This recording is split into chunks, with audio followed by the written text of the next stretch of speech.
ఇప్పుడు ఇంత జరుగుతున్నప్పటికి కూడా కవితని సస్పెండ్ చేసిన తర్వాత బీఆర్ఎస్ పార్టీ అగ్రనేత అయినటువంటి కేసీఆర్ ఎక్కడ కూడా స్పందించలేదు, కేటీఆర్ స్పందించలేదు, హరీష్ రావు కూడా ప్రత్యక్షంగా స్పందించింది ఏమి లేదు. ఎందుకని వాళ్ళు ఇంత ఇంత ఘాటుగా వ్యాఖ్యలు చేసిన తర్వాత బీఆర్ఎస్ పార్టీని ఏ విధంగా ఎంత డ్యామేజ్ చేయాలో చేసేటువంటి విధంగా కవిత వ్యాఖ్యలు ఉన్న తర్వాత ఎందుకు వాళ్ళు తెర మీదకి వచ్చి ఈ వ్యాఖ్యలని వాళ్ళు ఖండించేటువంటి ప్రయత్నం చేస్తలేరు అనుకోవచ్చు? ఎందుకు చేయరంటే కవిత పేరు నోట్లో తీసుకుంటే ఆమె పర్సనాలిటీ పెరుగుతుంది. అందుగురించే నిన్న మన గొంగడి సునీతతోటి తర్వాత ఈ లేడీస్లతోటి ఇది చేస్తారు. ఇలా అసెంబ్లీలో రేవంత్ రెడ్డి కానీ ఒక దళిత స్పీకర్ ముఖ్యమంత్రిని మీరు విమర్శించవద్దు ప్రతిసారి అని చెప్తే బైకాట్ చేసి వెళ్ళిపోయారు. అవును, బైకాట్ చేసి వెళ్ళిపోయారు. ఇప్పుడు మన హరీష్ రావు మీద ఇంత ఆరోపణలు చేస్తుంది. హరీష్ రావు ఎందుకు ఓపెన్ చేయడు? హరీష్ రావు మన వంటలతోటి పని తీసుకుంటాడు. హరీష్ రావు రేపు ఈ మహిళలు ఇప్పుడు రేపు సత్యవతి రాఠోడ్తోటి చేపిస్తాడు. తర్వాత ఏదైతే మహిళ సవిత ఇంద్రారెడ్డితోటి చేపిస్తాడు. మన నర్సాపూర్ ఎమ్మెల్యే మన సునీత లక్ష్మారెడ్డితోటి చేపిస్తాడు. తర్వాత ఇంకో రోజు ఏమో మెదక్ మాజీ శాసనసభ్యురాలు పద్మ దేవేందర్ రెడ్డితోటి చేపిస్తారు. వీళ్ళు చేయరు. వీళ్ళు చేస్తే ఆమె పర్సనాలిటీ పెరుగుతుంది. నేను ఎక్కడ చేసినా చూపెట్టంటే ఈయన సర్వే నెంబర్ ఆమెకు తెలుసు, ఆమె సర్వే నెంబర్ ఈమెకు తెలుసు. ఈమె బ్యాంక్ అకౌంట్ ఆయనకు తెలుసు, వీళ్ళ బ్యాంక్ అకౌంట్ కవితకు తెలుసు, అన్నది తెలుసు, హరీష్ రావుకి తెలుసు, సంతోష్ రావుకి తెలుసు. దుబాయ్లో ఎన్ని ఫ్లాట్లు ఉన్నాయి ఒకళ్ళకు తెలుసు. ఇలా మొన్న చెప్పింది ఒక కంపెనీ పెట్టి ఆ కంపెనీలో ఇది చేసిన ఆ కంపెనీ ఎవరిది అనుకుంటున్నారు? బేనామీ కంపెనీ హరీష్ రావు, సంతోష్ రావు అందులో పార్ట్నర్లు. ఆ రోజు తెలియదా? 10 సంవత్సరాలు ఎక్కడ పోయినావు? నువ్వు బయటికి వచ్చిన తర్వాత ఇవి అన్నీ చెప్తున్నావు. మేమేమంటున్నాం అంటే మీ కుటుంబం మొత్తం అవినీతి సొమ్ముతోటి అవినీతితోటి 1200 మంది బలిదానం చేసిన పిల్లల కుటుంబ సభ్యులతోటి ఉద్యమకారులతోటి మామూలుని చీట్ చేసి సెంటిమెంట్ని వాడుకొని శ్రీమతి సోనియా గాంధీ ఇచ్చిన తెలంగాణని గిట్ట ఇది చేసి ఆ రోజు మీరా కుమారి స్పీకర్గా లేకపోతే ఆ రోజు తెలంగాణ వచ్చేది కాదు. నేరేళ్ళ సంఘటన జరిగితే అక్కడ పోనీయలే మీరు. అట్లా రకరకాలుగా వీళ్ళు అవకాశం చూసుకుంటారు. అవకాశంతో వీళ్ళు మాట్లాడతారు. అవకాశం నీతోటి పని తీరిపోయింది అనుకో, అసలు నీ దిక్కు చూడరు, నీతోటి మాట్లాడరు. ఉద్యమకారులకు కూడా ద్రోహం చేసింది అన్నటువంటి వ్యాఖ్యలు కూడా, ఉద్యమకారులకి ద్రోహం చేసిన ఉద్యమ ద్రోహుల్ని ఎలా కేసీఆర్ ఎమ్మడి పెట్టుకున్నాడు, బీఆర్ఎస్ పార్టీ ఎమ్మడి పెట్టుకుని నడుస్తూ ఉన్నది. వాళ్ళ చెప్పు చేతుల్లోనే ఇప్పుడు పార్టీ అంతా కూడా ఉంది అనేది పరోక్షకంగా కొంతమందిని ఆమె విమర్శిస్తూ మాట్లాడినటువంటి మాట.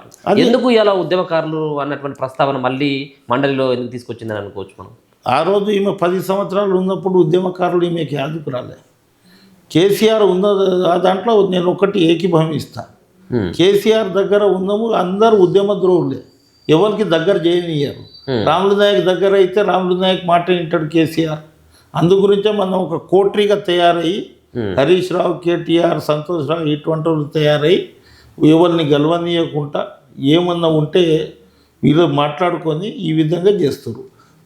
ఆమె చెప్పిన దాంట్లో ఇప్పుడు హరీష్ రావు కానీ, కేటీఆర్ కానీ, సంతోష్ రావు కానీ ఇప్పుడు ఈమె ఏడిచింది. రేపు బావమరుదులు పెద్ద అయిన ఉన్న రోజులు బాగుంటారు, తర్వాత వీళ్ళు కొట్టుకుంటారు. వీళ్ళు కొట్టుకున్న తర్వాత సంతోష్ రావు వెంబడి 3 పడతారు. నీ అమ్మ ఇన్ని పైసలు సంపాదించినో మా నాయనతోటి నువ్వు ఎక్కడ రాని 3 కలిసి ఒకటే ఆయన మీద దాడి చేస్తారు. దాడి చేస్తే ఏం దాడి? మానసిక దాడులు చేయరు, డబ్బుల దాడి అంతే. బిడ్డ ఇస్తావా వస్తావా అనే పద్ధతిలో ఇది చేస్తారు. అందుగురించే ఆ కుటుంబం మీద తెలంగాణ ప్రజలకు నమ్మకం పోయింది. ఆ కుటుంబం మీద ఇంకోసారి మేము సెంటిమెంట్ రెచ్చగొట్టి మేము అధికారంలో వస్తామని ఏదైతే చెప్తారో ఆ సెంటిమెంట్ మొన్న పాలమూరు రంగారెడ్డి సంబంధించింది. వస్తాడు మహారాజు ఈరోజు అని ఒకడు టెంకాయ కొడుతుండు, ఒకడేమో గుమ్మడికాయ దించుతుండు, వచ్చి సంతకం పెట్టి పారిపోయిండు. డిబేట్ చేయాలి. ఆ రోజు 89లో ఎన్టీ రామారావు ఓడిపోయిండు, 83లో గెలిచిండు, 85లో గెలిచిండు, 89లో ఓడిపోయిండు. ఎన్టీ రామారావు అసెంబ్లీకి వచ్చి ప్రతిపక్ష నాయకుని లెక్క ఇది చేసిండు. ఈయనకు అసలు ప్రజాస్వామ్యం మీద ఇదే లేదు. ఉంటే నేను ముఖ్యమంత్రి ఉంటేనే అసెంబ్లీకి వస్తా, ముఖ్యమంత్రి లేదు ప్రజాస్వామ్యంలో అసలు కానే కారు. ఆ పోరాన్ ముంగట ఏం మాట్లాడాలి? ఆ కాంగ్రెస్ వాళ్ళు ఎంత చిల్లరగారులు తోళ్ళు తీస్తా అనే పద్ధతిలో మాట్లాడితే రాజరిక పరిపాలననే కదా.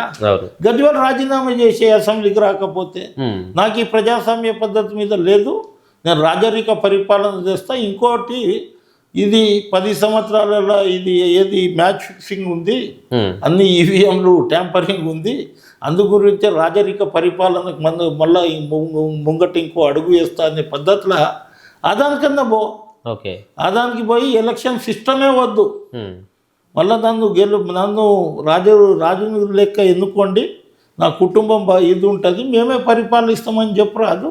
లేకుంటే ఫామ్ హౌస్కే పరిమితం ఎందుకు అవుతున్నావు? ప్రతిపక్ష నాయకుడు అన్నప్పుడు ప్రభుత్వం చేసే తప్పుడు పనుల మీద ప్రతిరోజు రోడ్ల మీద ఉండాలి. కానీ ఇవాళ ఎక్కడున్నాడు? ఫామ్ హౌస్లో ఉన్నాడు. వచ్చిండు కేసీఆర్ వస్తుండు, అసెంబ్లీకి వస్తుండు, అసెంబ్లీ డోర్లు అన్నీ బద్దలైపోతున్నాయి. ఏంది ఇది నాకు అర్థం కాదు. అసలు కేసీఆర్ అనేటైంది ఏంది ఒక శక్తియా? ఏమనుకుంటున్నారు? కేసీఆర్కి నిజాయితీ పరులు ఉంటే డెఫినెట్గా అసెంబ్లీలో చర్చ జరుగుతుంది, మాట్లాడతాము. ఈమె ఏడిచింది, ఈమె పోయి ఎందుకు ఏడుస్తున్నారో బిడ్డ నేను తుడవడానికి వచ్చినానే అని చెప్పి పక్కకే కదా కౌన్సిల్ పోయి మాట్లాడవచ్చు. ఆమెకు తెలుసు నేను ఏడుస్తే నాకు ఎవరు తుడిచేటోళ్ళు ఉండరు, నా కన్నీళ్ళు. తండ్రి ఏమో ఫామ్ హౌస్లా, అన్నయ్య ఏమో ఎటో తిరుగుతుండు గాలికి, సంతోషరావు బంగ్లా ఇడిచిపెట్టి రాడు, హరీష్ రావు నాతోటి మాట్లాడాడు. అందు గురించి ఏడు అని సింపతి పెరుగుతుంది 40 మంది దగ్గర. మొత్తం తెలంగాణ ప్రజలు అయ్యో ఏడిచింది నిన్న అన్ని టీవీలు అదే. మళ్ళీ ఆ రోజు నా అటువంటి వాళ్ళు ఏడుచుకుంటా బయటికి వచ్చినప్పుడు ఏ టీవీ చూపెట్టలే కదా. అవును. అంటే ఆమె ఒకటి అంటుంది, టీ న్యూస్ని ఒకటి ఇది చేసింది, కరపత్రము వాళ్ళ ఛానల్. ఆ రోజు ఈమె అధికారంలో ఉన్నప్పుడు ఆ ఛానల్ ఎవరిది? మీ నాయనది. ఆ రోజు తెలంగాణ బ్రాడ్కాస్టింగ్ ప్రైవేట్ లిమిటెడ్ అని టీ న్యూస్ పెట్టుకుర్రు మీరు.